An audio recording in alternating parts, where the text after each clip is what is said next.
चाषी संगठन धारणा एवं वकिल संघर जिला दाबी सामिल है गाई सिलेट कोसर राइज मुक्ति मोर्चा। पद्मपुर ठारे आज वकिल संघ पक्षर जिला दाबी नहीं दाबीपत्र प्रदान करपटे राजबुड़ासमर कृषक संगठन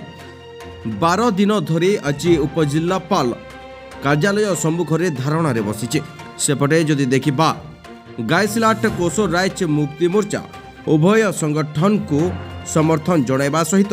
आज सामिल होइछे। तेबे आजिर एही द्वय आंदोलन रे कोसर राइज मुक्ति मोर्चार आईन परामर्शदाता मुख्य अजित शतपथी सिपुन खुमारी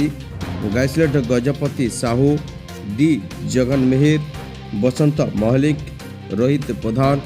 प्रकाश मिश्र और अनेक सभ्य उपस्थित थिले। मना कर साहू कोसर राइज मुक्ति मोर्चा जेन चाषी मैंने दीर्घ 13 मास हेलान आंदोलन करी राजबुड़ासम कृषक संगठन नेतृत्व रे जेन चाषी मान हक लगी निजर प्राप्य पाइबार लगी मरुड़ी सहायता पाइबार लगी आरो अनेक दाबी नहीं जेन बारंबार आंदोलन करी आसुछन से कोसर राइज मुक्ति मोर्चा पूरा भाव सब बेले समर्थन करी आसीचे आगे भी समर्थन जारी रहबा सब बेले सामिल होकर चाषी मान हक लगी लड़ाई रे मिसिकरी चाषी मान लगी पूरा सब प्रकार सहयोग करवा सहित आगे जेन लड़ाई हेबा से पूरा भूमिका ग्रहण करवा बोली से संकल्पबद्ध हिसाब आज आम इन कथा देछू तार संगे आमर जेन पद्मपुर वकिल संघ तथा जॉइंट एक्शन कमिटी जेन प्रकार गोटे बढ़ेते दाबी दीर्घ दिन कर आसुछन पद्मपुर जिला यहाँ गोटे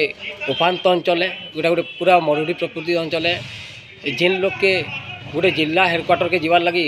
100 किलोमीटर पड़ुचे से लगी आमर पद्मपुर जिला दाबीटा बहुत बड़ गुरुत्व दाबी है से लगी सरकार मानि नौन से जेन वकिल आज्ञा मान जेन आंदोलन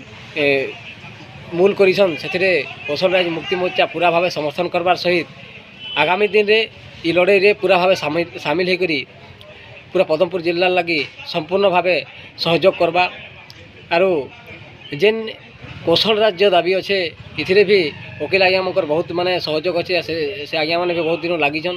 और समस्ते सहयोग करी कोसर राज्य मुक्ति मोर्चा समस्त सहयोग आशा करुचे आरो एबार 13 तारीख एबार 22 तारीख गोटे पदयात्रा हेबा नरसिंहनाथ नु पद्मपुर से लगी समस्त राजबुड़ासम कृषक संगठन तथा वकिल संघ तथा पद्मपुर अंचल पाइकमान अंचल गैसिलेट अंचल समस्त जनसाधारण फसल प्रेमी चाषी भाई भौणी समस्त को माँ मौसी सबको अनुरोध ये पदयात्रा रे एबार 22 तारीख सकाल 7 बजे नु पदयात्रा चाल माने बाहरवा नरसिंहनाथ नु इथिरे